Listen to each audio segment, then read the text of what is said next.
دنیا کا ہر سبب اللہ تعالیٰ نے دو رخا بنایا ہے، اس میں نفع بھی ہے نقصان بھی ہے، دونوں رخ ہوتے ہیں.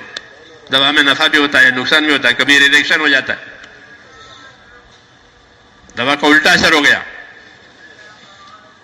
جی ہاں، ایسے دنیا کے ہر سبب کو دو رخا بنایا ہے، نفع بھی ہو سکتا ہے نقصان بھی ہو سکتا ہے، تجارت میں گھاٹا بھی ہو سکتا ہے تجارت میں نفع بھی ہو سکتا ہے.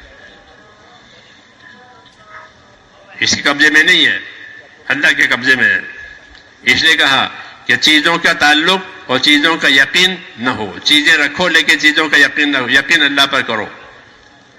اور اللہ پر یقین پیدا کرنے کے لیے اللہ پر یقین پیدا کرنے کے لیے اللہ کے دین کی محنت کرو.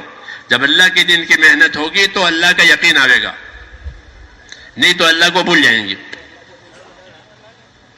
اللہ کی قدرت کو بھی بھول جائیں گے.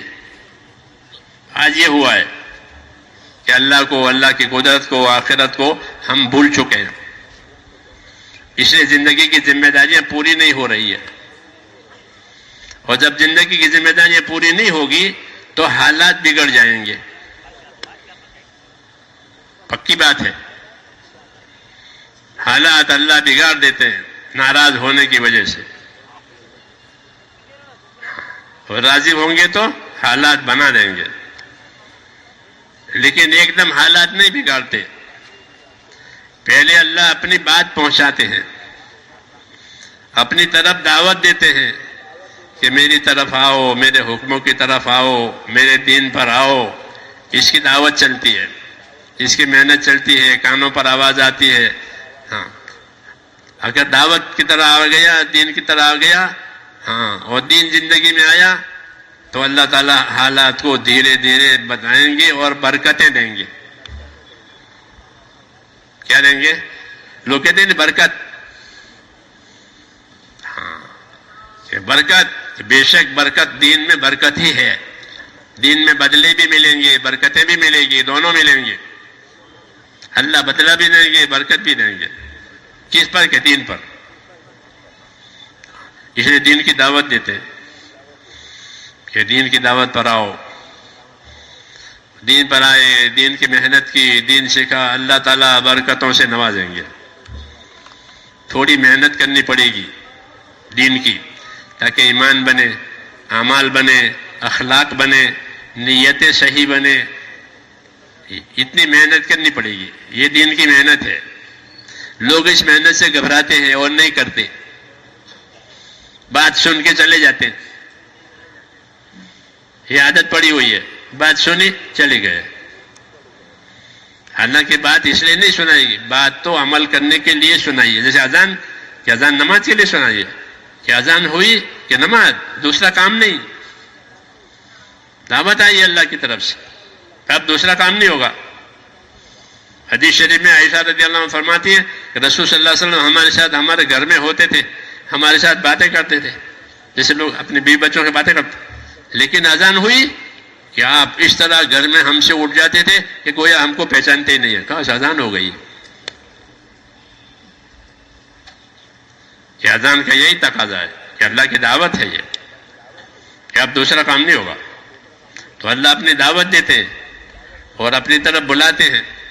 جو دعوت قبول کر کے اللہ کی طرف جائے گا، ہاں، اس کا محنت کرے گا تو اس کا دین بنے گا. اس لیے کہتے ہیں اللہ کے راستے میں دعوت سن کے پھرو، اپنا دین بناؤ. سب سے پہلے ایمان، یقین بنے گا، اندر اللہ تعالیٰ کا خوف آئے گا، آخرت کی فکر آئے گی، موت کے بعد کی زندگی کی فکر آئے گی، اور اس کے لیے عمل کا جذبہ بنے گا. نمازی بنے گا، ذکر کرنے والا بنے گا، دعا مانگنے والا بنے گا. یہ بنتا ہے دعوت قبول ہوتی ہے تو، اور محنت میں چلتا ہے تو. اور دعوت قبول نہیں ہوئی تو ایک دفعہ آئے گی، 10 دفعہ دعوت، پھر اللہ تبارک و تعالیٰ جب دیکھیں گے کہ ان کا تو رخ ہی دوسرا ہے تو پھر حالات بگاڑ کر سزا دیں گے. اس لیے پریشانیاں اترتی ہے. کیا اترتی ہے؟ کہ اب نافرمانیاں ہو گئی، اب حکم ٹوٹ گئے، اب پریشانیاں آسمان سے اترے گی، زمین سے نہیں اترے گی، آسمان سے اترے گی. اور دلوں پر آئے گی. دل پریشان ہوئے. ہاں، اور پریشانی بھی عجیب طریقے سے آئے گی کہ ہر آدمی کی پریشانی کا وہ ویلیو ہوگا جو اس آدمی کا ویلیو ہے.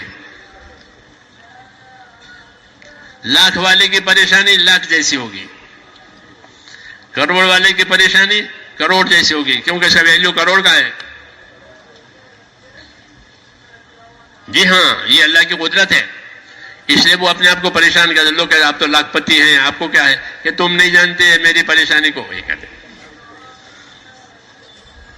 یہ نظام ہے اللہ تعالیٰ کا، اس کو سمجھنا چاہیے کہ جب پریشانیاں آسمانوں سے آئے گی تو ہر آدمی کی پریشانی کا اتنا ویلیو ہوگا جتنا اس کا اپنا ویلیو ہے. اس لیے لا علاج ہے. جی ہاں، اور یہ قدرت سے ہوگا. اور اللہ اس کے دھوکے کو کھولیں گے کہ ہمارے پاس تو یہ ہے، ہمارے پاس تو یہ ہے، تو جب اللہ پریشان جائے گا تو اس کا کوئی سبب کام نہیں کرے گا. پریشانیاں دلوں میں ڈالی جاتی ہیں. اور جیسے میں نے کہا کہ ہر آدمی کی پریشانیوں کا اتنا ویلیو ہوگا جتنا اس کا اپنا ویلیو ہے. کہ وہ ملک کا صدر ہے کہ ملک کے صدر کی پریشانی اس کے حساب سے آئے گی. کہ مالک ہے فیکٹریوں کا کہ اس کی پریشانی اس کے حساب سے آئے گی، کیونکہ وہ آسمان سے آتی ہے. ہاں، پریشانیوں کا کیا علاج ہے؟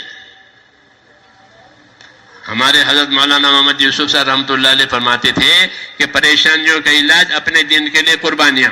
جب امت اپنے دین کے لیے قربانیاں دینے کے لیے تیار ہو جائے گی، اللہ پریشانیوں کو برکتوں سے بدل دے گا.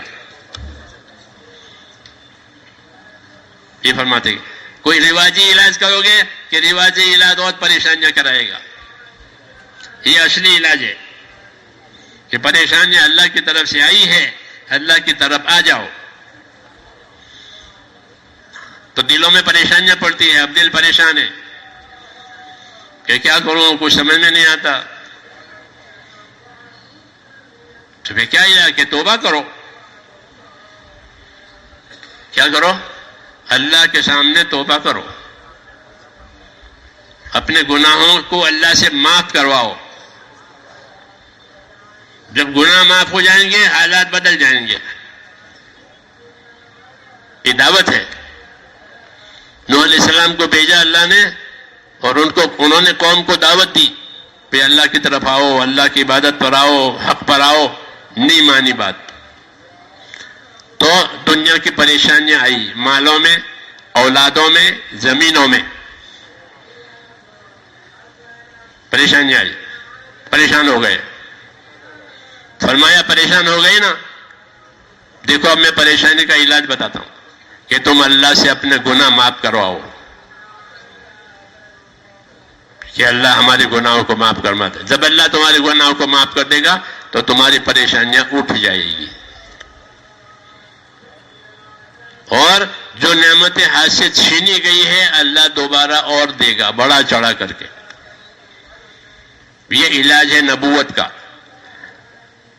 پریشانیوں کا علاج کہ پریشانیوں کا علاج اللہ کے اطاعت سے، پریشانیوں کا علاج اپنی قربانیوں سے کراؤ تاکہ اللہ راضی ہو کر پریشانی اٹھاوے. اسی نے پریشانیاں ڈالی ہے وہی اٹھائے گا. اس لیے جب فضائل سنا جاتے ہیں، فضیلتیں سناتے ہیں اللہ تعالیٰ کہ تمہیں یہ ثواب ملے گا، یہ ملے گا، یہ ملے گا، جب اس کو نہیں لیتے ہیں اور دین چھوڑ دیتے ہیں تو پھر پریشانیاں ڈالتے ہیں. اور وہی بات جو میں نے کہی کہ ہر آدمی کی پریشانی کا اتنا ہی وزن ہوگا جتنا اس کا اپنا وزن ہے.